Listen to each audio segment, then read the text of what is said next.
Then we have spring break and the summer. And for, the Citizens Academy's already heard this if they're in the class this year, but I like to refer to the beach not only as a beach, but also in Cocoa Beach, a 6-mile-long open bar. And my police department at time has to double as bar bouncers. Because you can drink on the beach at Cocoa Beach, and it is a right to drink on the beach at Cocoa Beach. And I'm not telling anybody, and if you have political aspirations, don't go saying the chief said this, because I support it. You're right to drink on the beach at Cocoa Beach if you live here. However, it poses some challenges. And as you can see, it can create a bit of a carnival atmosphere. Now, snake on the beach, as you can see, the girls have a snake and they get their picture taken by their phones and the video cameras. They're everywhere now. Yes, they're everywhere. But that is unlawful. You cannot have a pet on the beach in Cocoa Beach, and you can end up with a citation for that. So we've taken care of the snake. However, we have some of the other activities going on. And it becomes a bit of a carnival atmosphere sometimes. If you go down, and I don't want to, if you go down to the beach in the Minutemen on a Saturday afternoon on a beautiful spring break weekend, you'll get to be part of the carnival.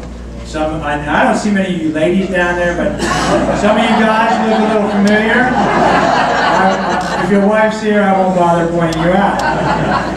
Yes, they're setting up right along the rail there at the beach. Because they've got a front row seat, ladies and gentlemen, and they get to watch the beachgoers, I'll call them, come down and see what's going on. And it's fun. It's really fun. If you haven't been down, you gotta go down there. It's fun. You get an eyeful, and it's fun. Yes, but you can see the crowd. It's kind of. You see how everybody's standing up? What do they do at a bar? You stand up with your drink. You know, there's a lot of people, and they're having a good time, and generally speaking, most people behave. Generally speaking, most people behave. It brings along with it, and as you can see here, and I want to point out, okay, there is a soda bottle here.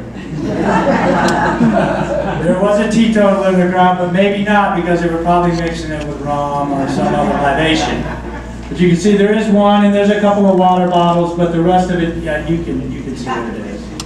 And I've seen these young men, and they're ready for the beach.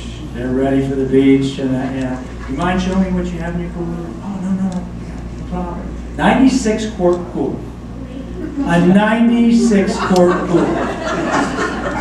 Have you ever carried a 96 quart cooler to the beach?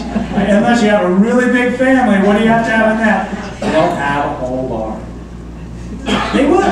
They'll have all different types of drinks because, well, you might be able to imagine what they're thinking. What's her favorite drink?